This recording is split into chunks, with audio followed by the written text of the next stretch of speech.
Fora de Série e Descubra Seus Pontos Fortes. Esses são dois livros super interessantes e os dois são baseados em pesquisas acadêmicas. Acontece que eles defendem pontos de vista aparentemente totalmente contraditórios. E a questão que se coloca entre os dois é a seguinte: o talento é a coisa mais importante para determinar o desempenho cognitivo de alguém? Ou qualquer pessoa pode desenvolver qualquer talento desde que faça da forma certa? Meu nome é Ana Lopes, do Mais Aprendizagem, e no vídeo passado eu falei do Fora de Série, que ficou bem famoso por defender que o talento não é tão importante quanto as pessoas pensam. Se você não viu esse vídeo, ele vai aparecer aqui na tela, você clica em cima dele e assiste ele primeiro, senão você não vai entender o restante da discussão. Agora, se você já viu, se você já conhece as ideias do livro Fora de Série, então fica aqui com a gente. Nesse vídeo eu vou falar do Descubra Seus Pontos Fortes. E ele defende ideias bem diferentes daquelas que o Fora de Série defende. Vamos ver que ideias são essas, mas depois da vinheta.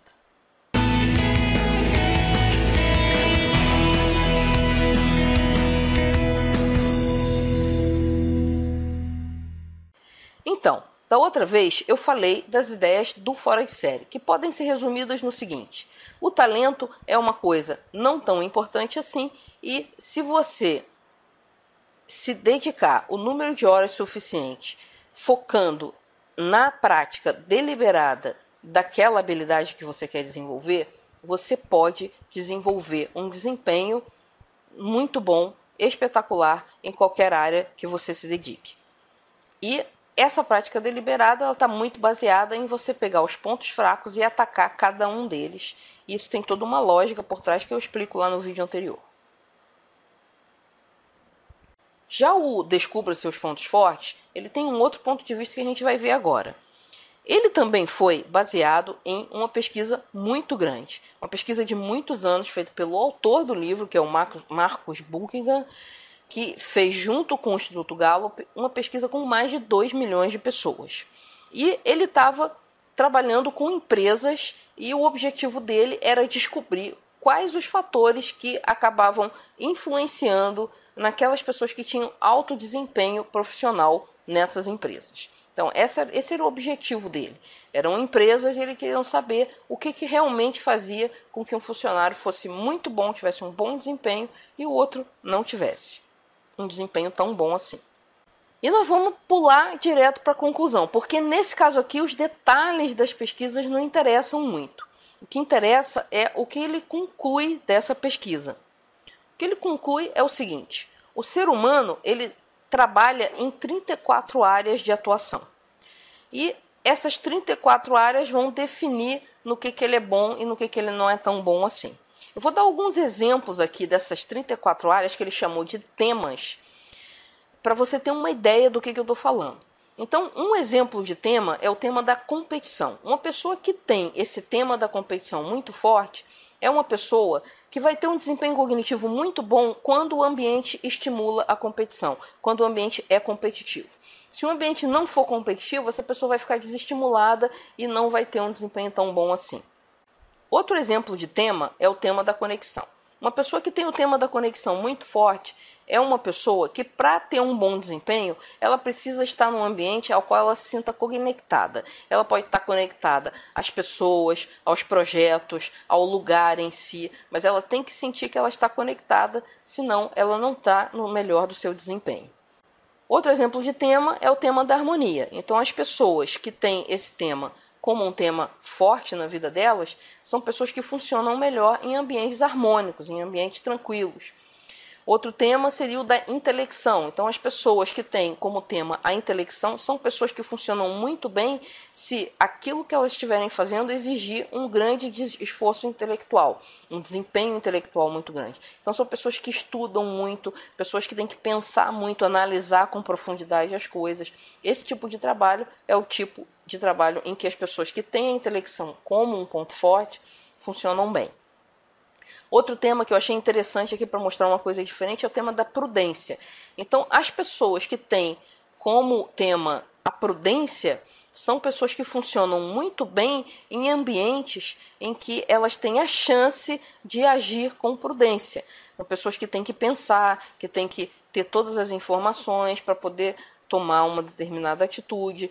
Então, se a pessoa não tiver essas oportunidades, ela não vai estar agindo no seu melhor.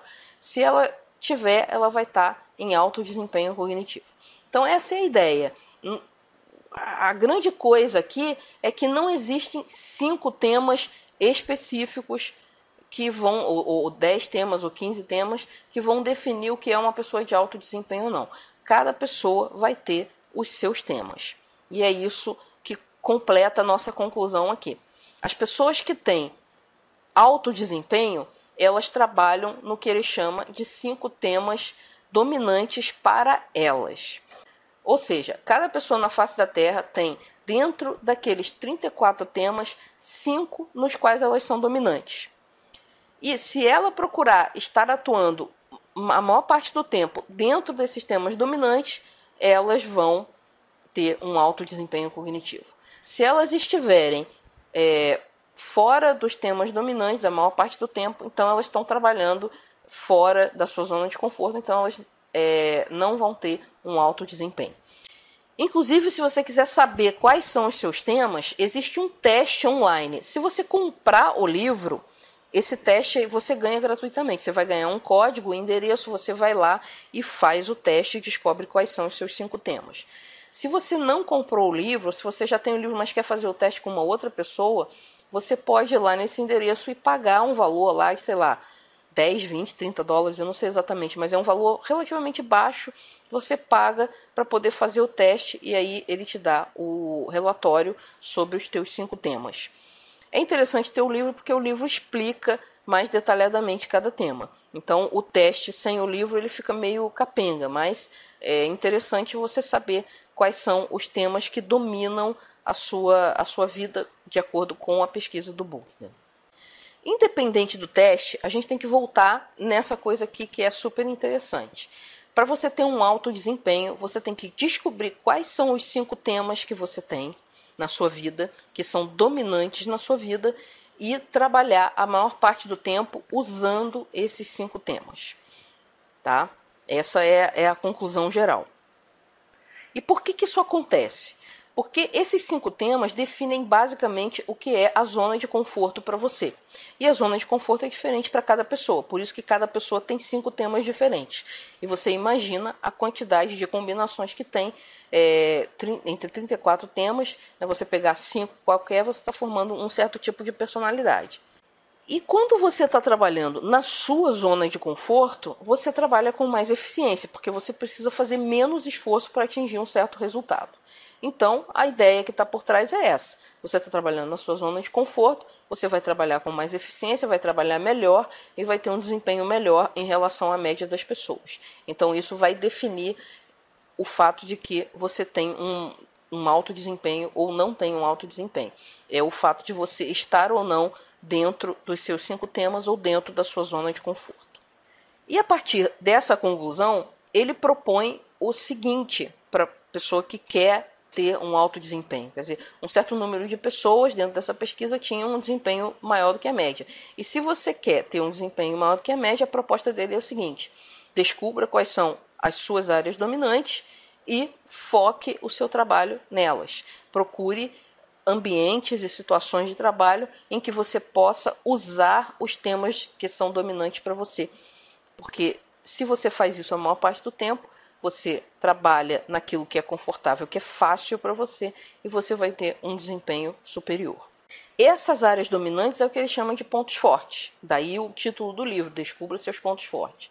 Então você vai descobrir os seus pontos fortes e focar neles na hora que você estiver determinando para que área de trabalho, para que área da empresa você vai migrar, tá?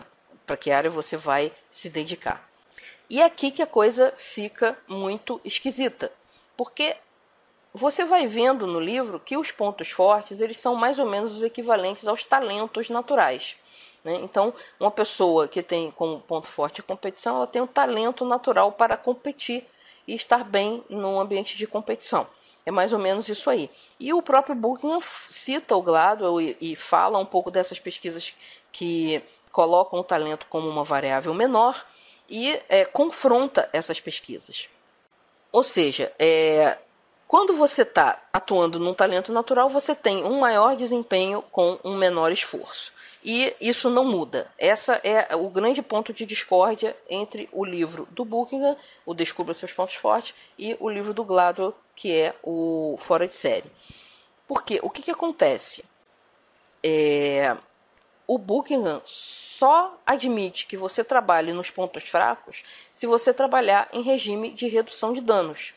O que é redução de danos? Redução de danos é o seguinte: suponha que você está indo na sua carreira, então você está trabalhando em cima dos seus pontos fortes, mas de repente surge uma determinada situação em que exige de você uma certa habilidade que não faz parte dos seus pontos fortes.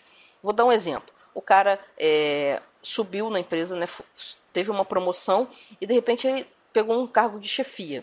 E para isso ele teria que ter uma boa comunicação para poder gerenciar as pessoas que ele lidera, para poder falar com a chefia que está acima dele, para poder falar até com os consumidores e tal. A comunicação é um ponto importante para a maioria das pessoas. Nessa situação de chefia ela se torna crítica. Né? De repente não era antes, ela se tornou crítica. Mas aí de repente essa pessoa não tem a comunicação como um ponto forte. Pelo contrário, é uma pessoa extremamente tímida, extremamente quietinha e que não gosta muito de estar entre muita gente e tal.